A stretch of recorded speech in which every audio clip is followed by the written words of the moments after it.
Greetings and welcome to Module 6, how to build a microsite banner within your Google Web Designer. Just a quick intro, the people who are running these sessions is myself, Arthur, who's the creative lead here at Google, and Marcel, who's the Google Marketing Platform lead. So we've covered quite a lot in the past 6 modules. If you've missed them, just a quick recap. Module 1 is a basic look at DV360 and an intro how to use the templates for creating your creatives within DV360. Module 2 is a Google Web Designer intro, where we just look at what the tool's about and how to use it. Module 3 then is Google Web Designer components, how and why to use them. Module 4 was a look at responsive templates and how to build them in Google Web Designer. Module 5 was how to execute data-driven creative, where myself and Marcel played the parts of creative agency and media agency. And then Module 6 is we're going to look at how to build a microsite banner. You'll see the last pillars closed off. We're really just going to listen to feedback and see what people say. If there's anything that we've missed out, we'll then create further training modules for people to join. So let's jump into today's session. We're going to do an overall recap on all the modules very, very quickly. From there, we'll look at what pages are and then jump into a live demo. So a quick recap, what is Google Web Designer? Google Web Designer is an HTML5 building asset. It's free. You can download it from Google from the internet. You just Google Web Designer, jump into the website and download it for free. You can build banner assets, the HTML5. You can also build games and other assets like websites. So what are the top features? You got full control of authoring. It's a top authoring tool across Google products. You can build from templates or from custom. It depends on how you want to do it. And it has deep integrations with all with DV360, Studio, and the likes. From an interface point of view, the interface is divided into 5 parts. It's structured in such a way that it doesn't look too different from the Adobe products, so that it's not too jarring for new people who are using it for the first time. What's at the heart of Google Web Designer? It utilizes components, which are all drag and drop, which makes it very, very easy. What are components? Components are pre-created HTML pieces of code that you don't really need to know how to create. You just simply drag what you want to use. So say you want to use carousel gallery, you just drag and drop the carousel gallery directly into your asset, and then upload the images, and it's done for you. What else can you do? You can build responsive ads on the actual platform. So by that we mean you can build one size and make that size fit into different sizes. It's very, very simple to do. It's just a matter of setting up a couple of rules. So if the banner is wider than X, the layout will look like so. If the banner is longer than Y, the banner will look like so. Very, very easy to create within Google Web Designer, something that was generally very, very complicated to create. And even with this, you can start to play around with components. So you can have components and responsive, which gets really exciting. And then when we look at the data-driven piece, looking at the previous module, data-driven every company's got a different flow. But what we've found is these 6 points are the best way to drive, to land and create your data-driven process. I'm not going to go through all the assets right now. But if you haven't seen the session, I recommend that you go to Module 5 and just take a look at how myself and Marcel play the role of creative agency and media agency, and how he goes from sending me the brief through to me using the insights and the brief to plan creative, then go into production, then he as media then does what he needs to do, and then from there we jump into the measure and learn and optimize phase. So now we're going to jump into creating microsites in your display asset. And what you need to use to create these so-called microsites is a tool called Pages within Google Web Designer. So as you'll notice is that this is what we're going to talk about today is more so of a bonus topic, because if you've done the first 5 modules, that's really the core. This is just like the treats. This is like the nice little extras that you can do. And not many people are doing it, not only in South Africa, not only in Africa, but across the globe. And this is a nice opportunity to really make engaging work. So let's look at Pages. So what Pages is literally as the title insinuates, right? So your banner ad usually, as many of you will have created, are GIF ads that have got, say 3 slides, right? Slide phase 1, phase 2, phase 3. What the beauty of HTML5 is that you can have a banner ad which has multiple pages. So if I click this button, inside that banner, I get taken to another page. If I click this button inside that banner ad, I get taken to another page. Some of you may have seen the pizza example I showed earlier on, where the banner ad pops up and you can select what kind of ingredients you like on your pizza. So if you like ham, you click on ham, it takes you to the page where it says, okay, great, you like ham, what do you like with your ham?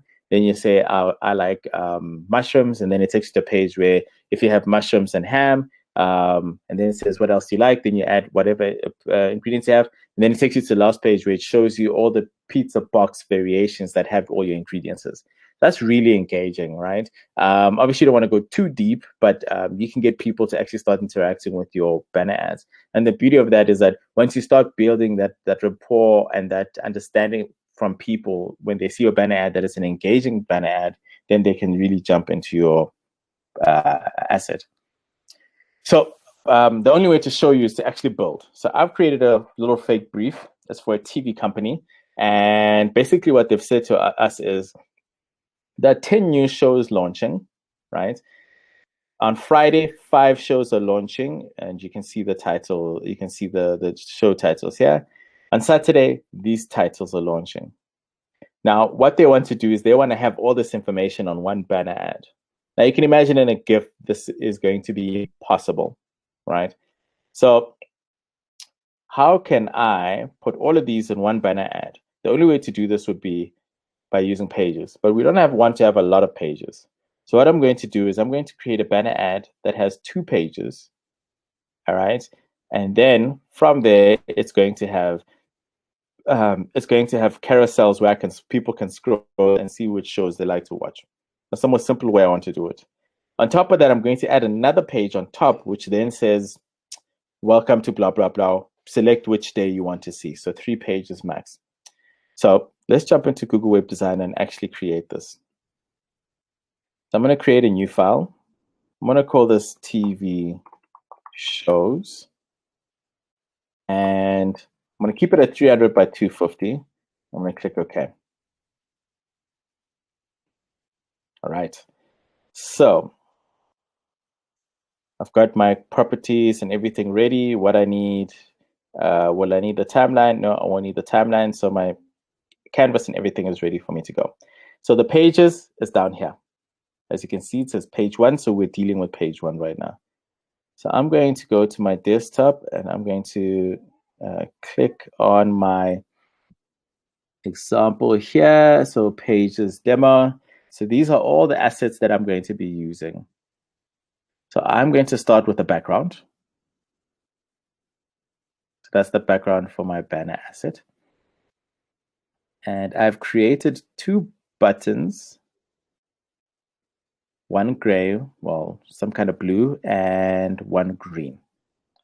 So those are my buttons. I'm going to add some text.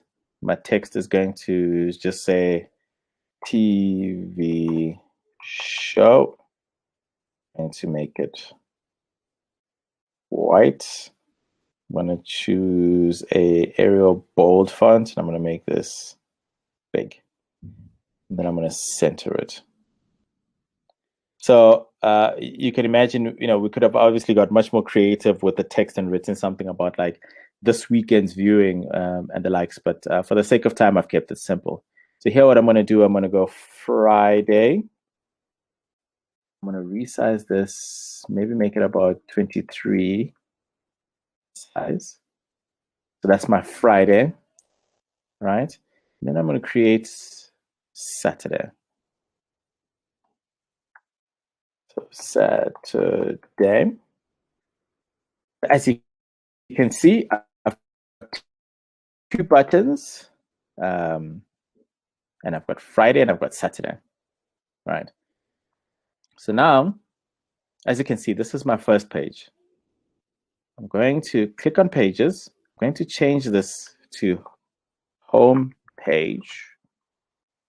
And then I've got an option here. I can create a new page. It creates a blank page. I don't want a blank page because I don't want it to create from scratch. Or I can create a duplicate page. So you see, it's just carried all the features through. So this duplicate page I'm going to call Friday. All right. And then I'm going to create another duplicate page, and I'm going to call this Saturday. Okay. So I've got 3 pages: home page, Friday, Saturday. So what I don't want on Friday is this text. And I definitely don't want this text on Saturday. That's only going to be on the home page.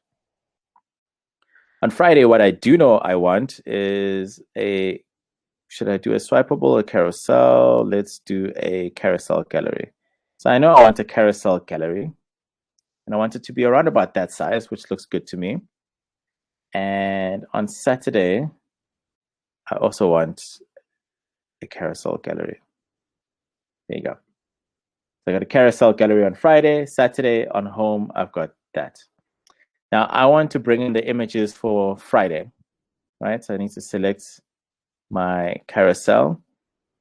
If you lost on what page you're supposed to be in, just constantly check. So, okay, Friday, I'm going to click on my images. I'm going to choose the images. I'm going to drag in the images for Friday. So as you can see, there they are. They've popped up, and then I'll click OK. All right. So I'm going to do for Saturday also. And I am going to select, and I'm going to, this time I'm going to pick the images for Saturday, which is like so. I'm going to click. Sorry, I'm supposed to drag it in. And then drag it in. We drag in again. All right. And then I click OK.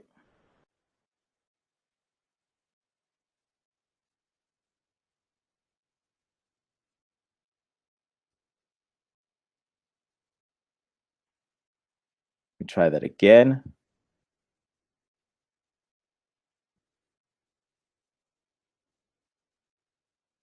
Then I click OK.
Great. So now what we're going to do is we're going to add our images. So what I'm going to do is remember I'm on Friday.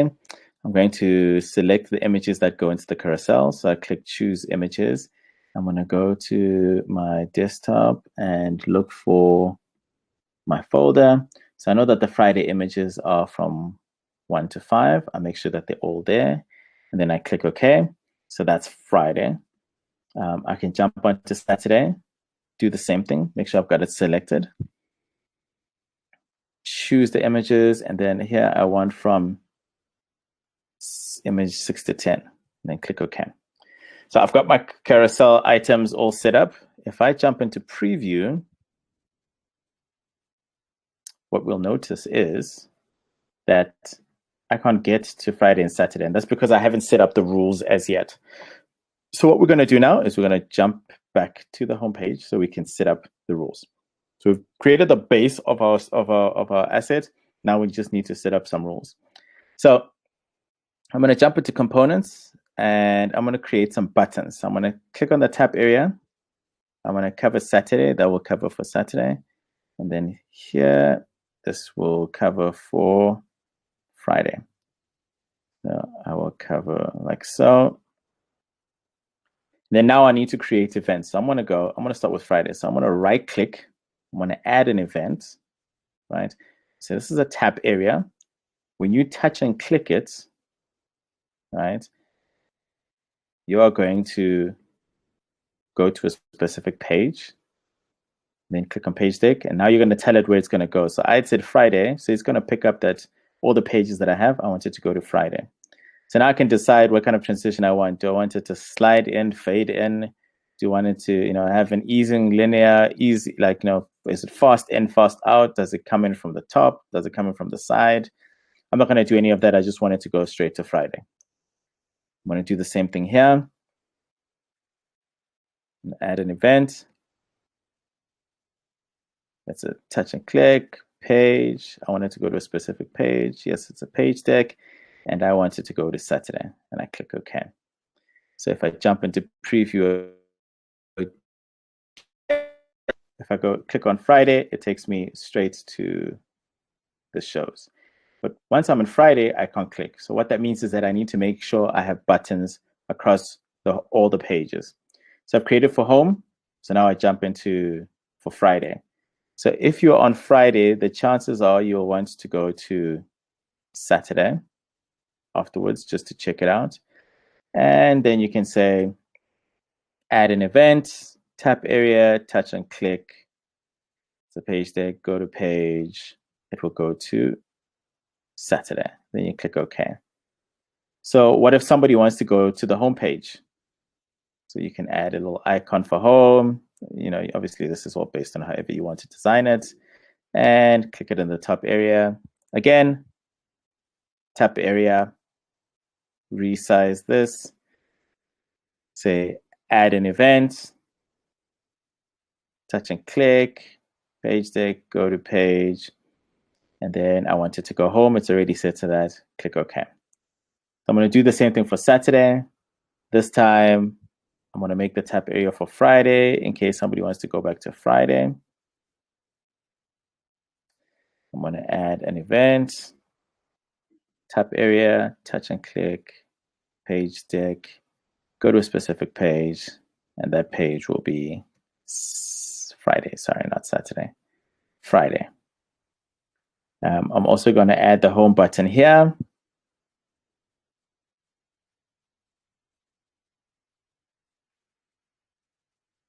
And scroll down, jump onto the tab area, resize to fit the button. I'm going to add an event, tab area, touch and click, page deck, go to page, and it's already set for home. Then I click OK. So when we jump onto preview, we can now, our banner opens up. I want to watch on Friday, scroll on Friday. Let's see what's on Saturday, scroll on Saturday. Want to go back home. And you can really get engaged about how you want to make your assets work. You can take it a step further. What you can do is you can make the component itself a tab area. So if people are interested in the shows that are happening on Friday, they can then click onto the Friday asset. They can click onto the actual visual, and it'll take them to your homepage where you have all your shows for Friday, and they can, either stream them or however the asset works. And then if you look at how you can use it in different markets, if you are a mobile provider, you could say people could click on, I spend between X amount and X amount per month, and I prefer this type of mobile device, and then you could then lead them to a final type of mobile device. So it's actually quite a lot that you can do. And then this is really in a short space of time, creating a sort of microsite within a display banner, giving people some kind of interactivity that they generally wouldn't have. And you can imagine on a mobile device, it can get quite interactive. I'm going to jump back into the presentation. So, quick recap. If you want to make your assets really engaging, you can just simply jump into the pages asset, create multiple pages, use the tab component to then link people within multiple assets. Another thing that you can add on top of this is that you can also get dynamic with these assets. If you looked at our previous session, so you can change your call to action. So if somebody lives in this region, they'll get a different call to action on the homepage versus this person who gets a different call to action on the homepage. You can really get engaging. You can even change out your call to actions and all those things. So not only is it engaging, but it can also be dynamic.